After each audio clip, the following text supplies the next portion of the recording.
क्या है? जब हम किसी वस्तु पर बल आरोपित करते हैं तो क्या होता है? जब हम किसी वस्तु को धकेलते, खींचते, उठाते या मारते हैं तो हम उसकी गति में परिवर्तन कर रहे होते हैं। गति में इस परिवर्तन के लिए बल की आवश्यकता होती है।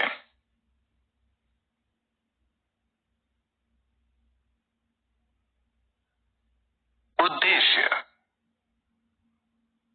इस पाठ के अंत में आप निम्न करने में सक्षम हो जाएंगे।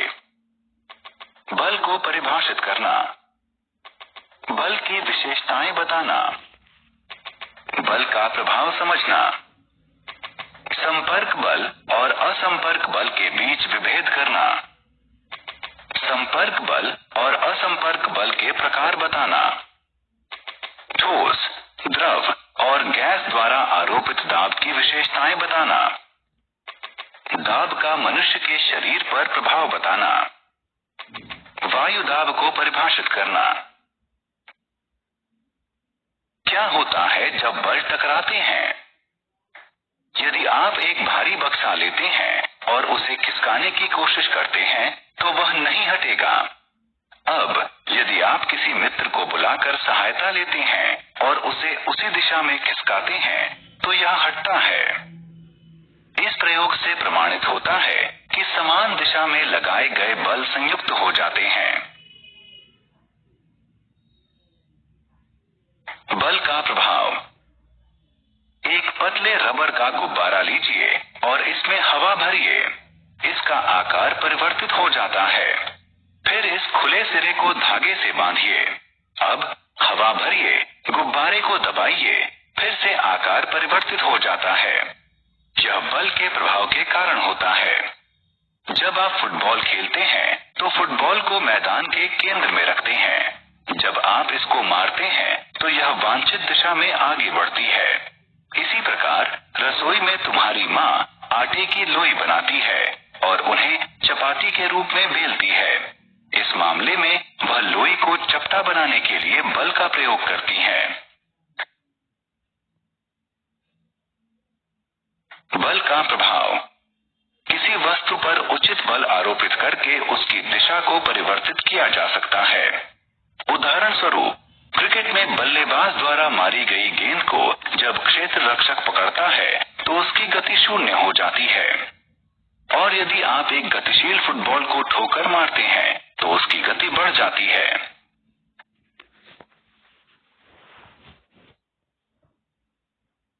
बल के प्रकार। बल के दो मुख्य प्रकार हैं, संपर्क बल और असंपर्क बल। पेशीय बल, घर्षण बल इत्यादि संपर्क बल का उदाहरण है। इसी प्रकार चुंबकीय बल, स्थिर वैद्युत बल, गुरुत्वीय बल इत्यादि असंपर्क बल के उदाहरण हैं।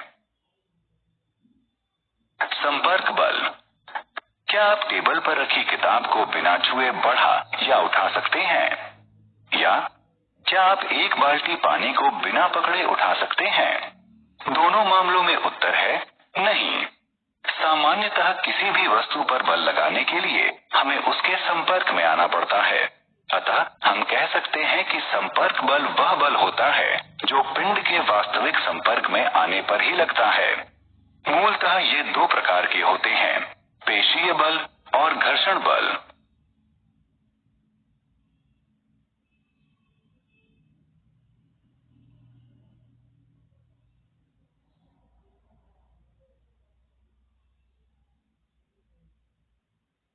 पेशीय बल। जब हम किसी वस्तु जैसे कि बक्से को खिसकाते हैं या बाल्टी को उठाते हैं तो बल हमारे शरीर की पेशियों की गतिविधि द्वारा लगाया जाता है। इस बल को पेशीय बल कहते हैं। ध्यान रखें कि पेशीय बल सदैव या तो सीधे सीधे वस्तु को स्पर्श करके लगाया जाता है या फिर किसी छड़ी या रस्सी के टुकड़े की सहायता से लगाया जाता है। उदाहरण के लिए, फल या सब्जी को चाकू की सहायता से काटना, हथौड़े की सहायता से कील ठोंकना, घोड़े द्वारा गाड़ी को खींचना। घर्षण बल। क्या आप जानते हैं क्यों एक भारी बक्सा खिसकाने पर नहीं हिलता? क्यों एक लुढ़कती हुई गेंद कुछ समय बाद रुक जाती है? जब एक वस्तु किसी दूसरी वस्तु के संपर्क में गति करती है तो उनके बीच एक बल काम करता है जिसे घर्षण बल कहते हैं। ध्यान दें कि घर्षण बल सदैव सभी वस्तुओं पर लगता है और इसकी दिशा गति की दिशा के विपरीत दिशा में होती है। गतिशील वस्तु धीरे धीरे धीमी होती जाती है और घर्षण के कारण अंततः वह रुक जाती है। यह स्पष्ट होता है कि घर्षण बल सदैव किसी पिंड की दूसरे पिंड के संपर्क में होने वाली गति के प्रतिरोध में काम करता है। असंपर्क बल के प्रकार। चुंबकीय बल, गुरुत्वीय बल और स्थिर वैद्युत बल असंपर्क बल के उदाहरण हैं। क्या आप जानते हैं क्यों पत्तियां या फल पेड़ से अलग होने के बाद धरती पर गिरते हैं? यह गुरुत्वीय बल के कारण होता है। वह बल जो पृथ्वी के खिंचाव के कारण लगता है उसे गुरुत्वीय बल कहते हैं। यह असंपर्क बल का एक उदाहरण है।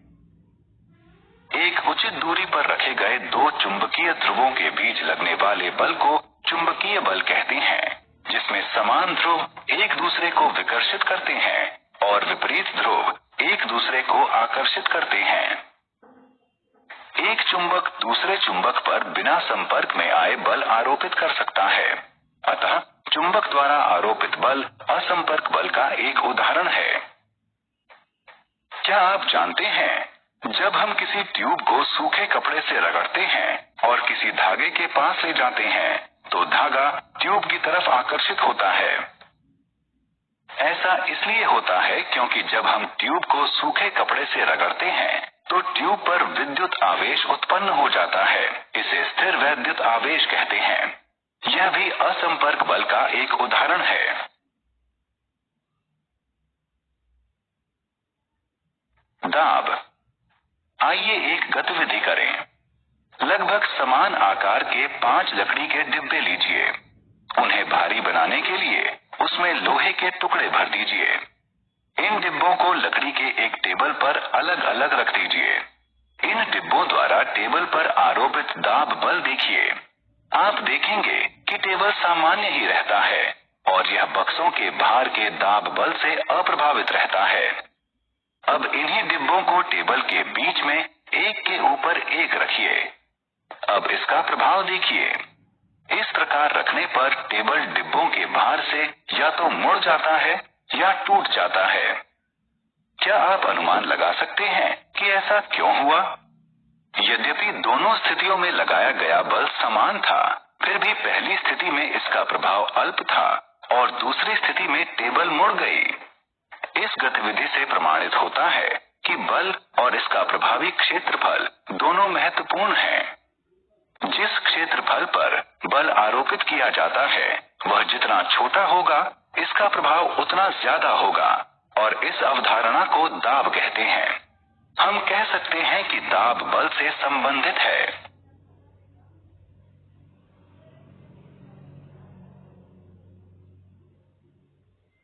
दैनिक जीवन में दाब के उदाहरण। क्या आपने कभी ध्यान दिया है कि विद्यालय के बस्ते चौड़े पट्टे वाले क्यों होते हैं? धारदार चाकू भोथरे चाकू से बेहतर क्यों काटते हैं? और सुई की नोक नुकीली क्यों होती है? अपने दैनिक जीवन में हम सभी दाब के प्रभाव का अनुभव करते हैं। विद्यालय के बस्ते में चौड़े पट्टे इसलिए होते हैं कि बस्ते का भार बच्चे के कंधे के ज्यादा हिस्से पर आरोपित हो, जिसके परिणाम स्वरूप कंधों पर दबाव कम पड़ता है और कम दबाव के कारण भारी विद्यालयी बस्ते को उठाना अपेक्षाकृत सरल हो जाता है। एक धारदार चाकू की धार बहुत पतली होती है। यह वस्तुओं को बेहतर ढंग से काटता है क्योंकि इसका संपर्क क्षेत्र बहुत ही कम होता है। हमारे हाथ का बल एक बहुत छोटे क्षेत्रफल पर आरोपित होता है, जिससे भारी दबाव उत्पन्न होता है और यह भारी दबाव वस्तु को आसानी से काट देता है। इसके नुकीले सिरे के कारण सुई वस्त्र के एक बहुत छोटे क्षेत्रफल पर बल आरोपित करती है, जिससे भारी दबाव उत्पन्न होता है जो वस्त्र में छिद्र करने के लिए पर्याप्त होता है। क्या द्रव और गैस भी ठोस की तरह दबाव आरोपित करती हैं? क्या क्या आप जानते हैं कि जब आप गुब्बारे में हवा भरते हैं तो क्या होता है? यह सभी दिशाओं में दाब आरोपित करता है, जिसके कारण गुब्बारे का आकार बढ़ता है और प्रत्येक दिशा में समान वृद्धि दिखाई देती है। द्रव के लिए भी यही सही है। यह सभी दिशाओं में दाब आरोपित करता है। जब एक प्लास्टिक की एक थाली जल में डूबती है तो यह तली में नहीं जाती। यह सदैव पानी के भीतरी दाब के कारण शीशे के पाइप के प्रतिकूल दाब के प्रभाव में रहती है। इससे प्रमाणित होता है कि जल भी प्रत्येक दिशा में दाब आरोपित करता है। वायु और हमारा वायुमंडल। हम जानते हैं कि हमारे चारों तरफ वायु है। पृथ्वी के चारों तरफ बने वायु के आवरण को वायुमंडल कहते हैं। वस्तुतः वायु में भार होता है और यह दाब आरोपित करती है। पृथ्वी की सतह पर वायु द्वारा आरोपित दाब को वायुमंडलीय दाब कहते हैं। ध्यान दें कि हम जितना ऊपर जाते हैं वायुमंडलीय दाब उतना ही कम होता जाता है। औसतन हमारे सिर पर 1 किलोग्राम प्रति वर्ग सेंटीमीटर वायु भार आरोपित होता है।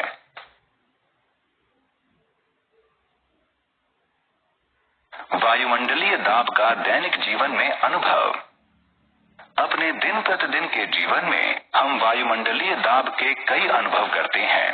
कुछ सामान्य उदाहरण हैं पाइप की सहायता से कोल्ड ड्रिंक पीना, किसी द्रव में सिरिंज की नोक डालना या स्याही वाली कलम में स्याही भरना।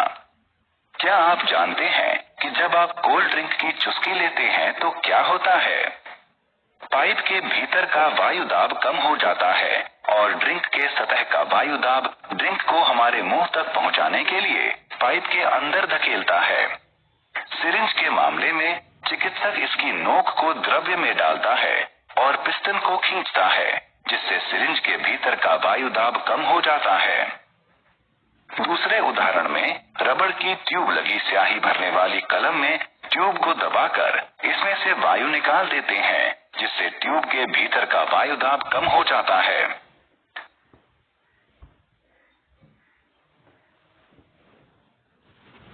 सारांश। आइए हमने जो कुछ सीखा है उसे संक्षेप में दोहराएं। बल एक खिंचाव या धक्का है जिससे पिंड की गति में परिवर्तन होता है।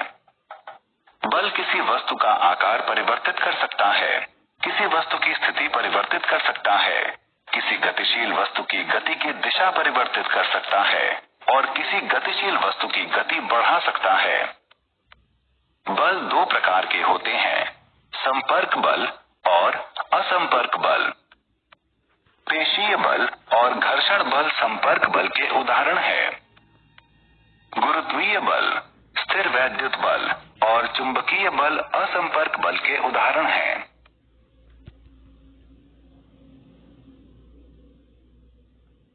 बल प्रति इकाई क्षेत्रफल को दाब कहते हैं। ठोस का दाब उसके भार के कारण होता है और यह सदैव नीचे की ओर आरोपित होता है, लेकिन द्रव और गैस का दाब नीचे, बगल में और ऊपर भी यानी चारों तरफ आरोपित होता है।